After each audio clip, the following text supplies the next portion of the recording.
I've been dabbling with AimPoint for a while, using my feet to read the greens, and it's definitely helped my putting, but I know just by dabbling, I'm only scraping the surface of its potential, which is why I was so excited when I was down at Woburn to have this lesson that I'm about to share with you with Jamie Donaldson, a world-renowned AimPoint coach. And we start by looking at my current putting process so Jamie can see how I approach a putt and also where I might be leaking shots when I'm on the green. Yeah, so my normal process, I guess I would have a little lean back and a look. Yeah. Try and get a sense already with the eyes of where it's at, and then come down. If it's that length, I probably would just go straight over. Okay. And then from here, I'm feeling a tiny touch in my right leg. Yep.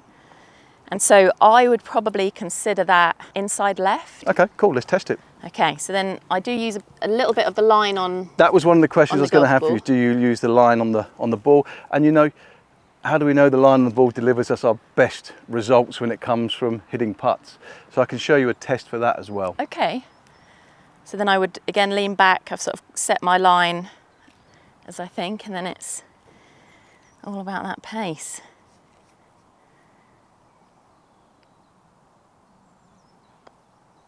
Oh wow. Well, Did I push that? Well, it went that way. Yeah.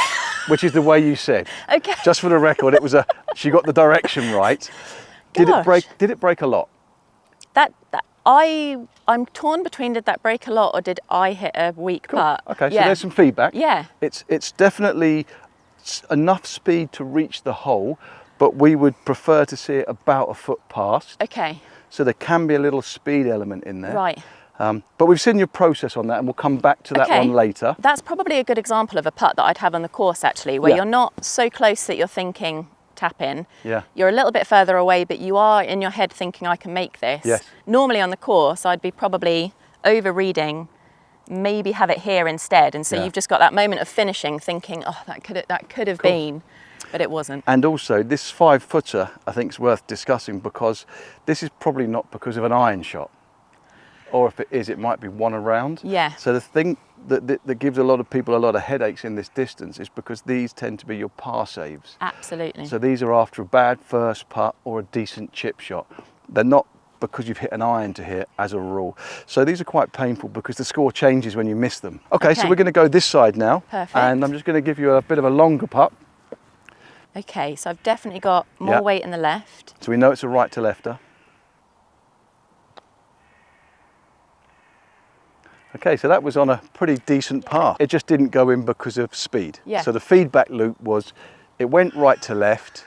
If you'd hit it firmer, it could have gone in.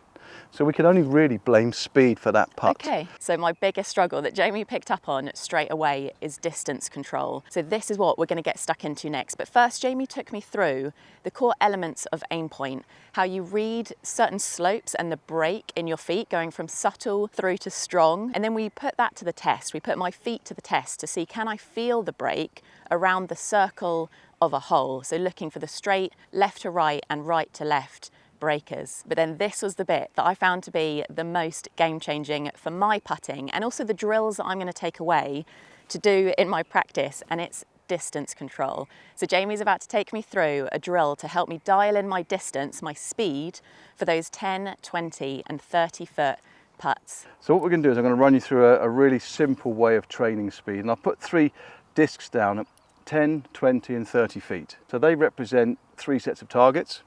And what I'm going to get you to do, Jess, is play a 10-footer, and I'm going to watch how long your backswing is. So if you could just play me 3 10-foot putts, and I'm going to eyeball how long you swing it.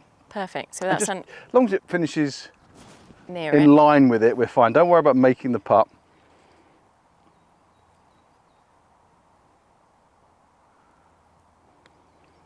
Okay. Now, oh gosh, look at this. What would you change? Because that's obviously not got there. No.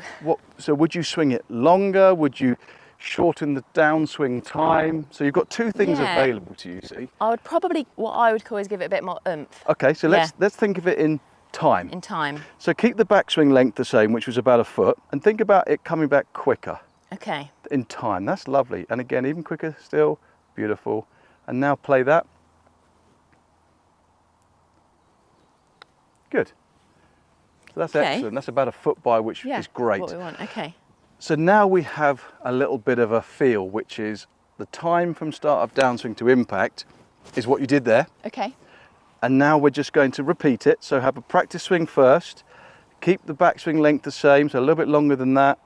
Good. Now when you feel it's the same forward speed, we play. Okay.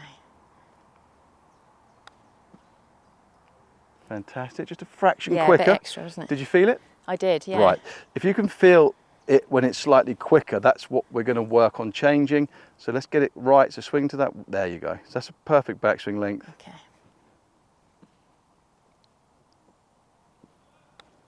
Very nice.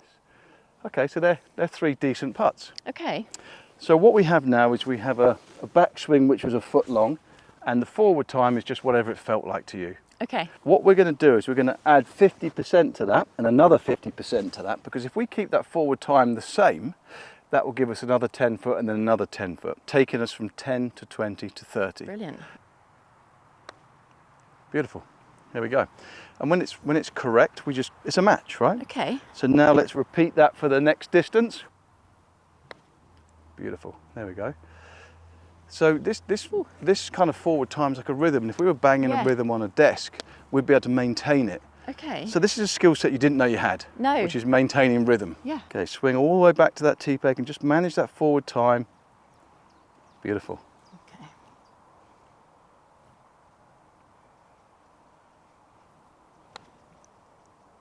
Oh, I thought I was going to hole it. It's a shame you Okay. hit that cup. Yeah.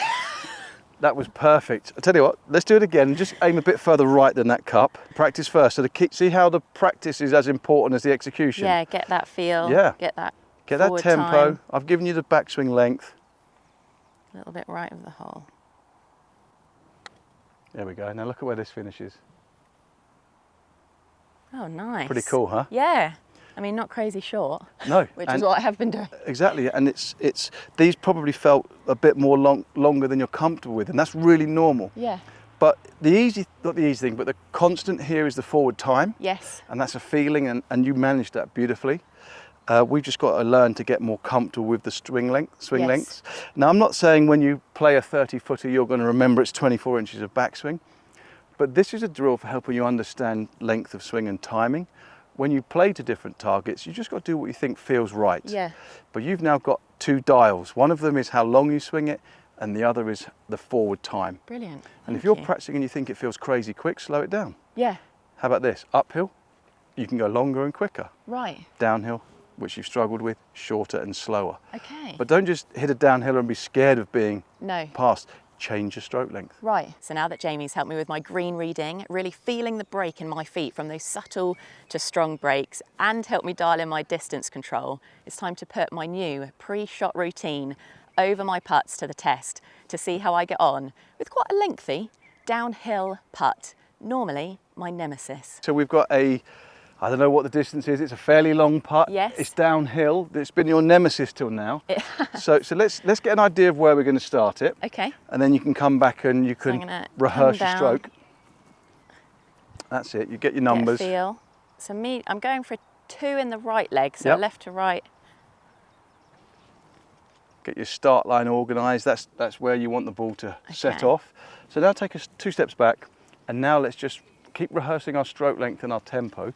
So what I'd like to do is keep looking at the hole and just move it around till you think the 2 are correct. So where do you think that ball would finish if you played that putt? This feels pretty good. Let's go a little bit longer. 'Cause Okay. historically, there. Now that makes more sense to me. Okay. So let's play that.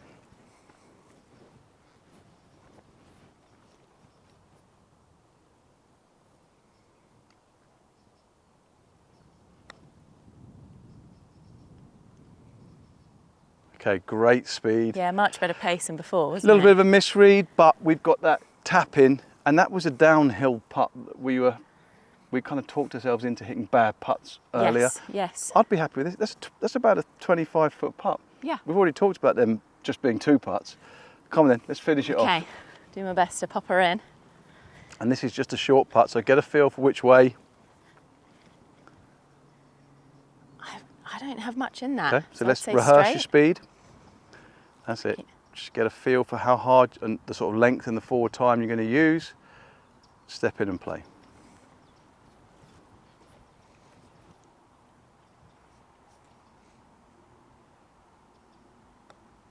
There you go. Lovely. So we're building a putt. pre-shot routine. So Yeah. much of putting or performance comes from having a correct process. So we've covered the green reading, we've tidied that up for you, and now we're getting into speed control. And I guess at some stage we should talk about line or no line. Yes, that is the thing, is whether Yeah. it's helpful. I've sort of ditched it throughout because I think when we were saying about it in the lesson, it's something that, again, if I have set the line wrong Yes. and then trust the line, Yeah. or even stand over it and don't trust the line, it just adds in an extra variable that kind of throws in a bit of confusion. The line, it's about 50-50 for players or golfers using a line or no line effectively. And the first thing is, can you aim the line at the right place? Secondly, do you follow it? Like I think you aimed it well, but you just ignored it. And also people's perception of curves. So there's a curve element to a putt. And if we're just aiming to a point near the hole, quite often the player will pull or push it to finish on that point. Right. So it's like, they naturally start it higher because they become obsessed with where they're aiming, which is Okay. obviously above the hole. Yes. So these are people that we like to teach curve visualization to. Right, okay. And that can be really powerful for people. I would say lose the line for now. Yes. Go more on that visualization. Yeah, and if anyone's worried about using the line, it's only going to work if you've got a good green read. Yes, that's true. So a lot of people use a line and have dreadful green reads, and it makes them worse. Yeah, yeah. So it's a kind of play off between a good read and being able to aim at that point. Brilliant. Thank you so much, Jamie. I feel like I've learned so much that hopefully now, as I'm going out on the course, on that quest to put some good scores together, Yeah, this will now help me, one, get rid of those pesky 3 putts. they'll kill your score. They will. 2, not leave anything short anymore because I've Yes. got my distance control to dial in. Yeah, But also the practice drill that you mentioned of doing those longer putts. yes. Have to 2-putt them. If Give- you miss, you start again. Gives you short putts that everyone's scared of. And if you can accomplish 6 in a row long 2 putts, it means you're holing out from short range and you're building up a little bit of a memory bank of success. Absolutely. I loved that lesson with Jamie, and I feel like I'm leaving with a framework and a feedback loop. A framework to work on my distance control, which is where I was leaking the most shots on those greens, but also a feedback loop, so that now when I'm practicing my putting or I'm out on the course and I don't make putts, I can ask myself, was it my read or was it my speed? And try and get those two to match up a little bit better so that I can hopefully make some more putts when I'm out there on the course.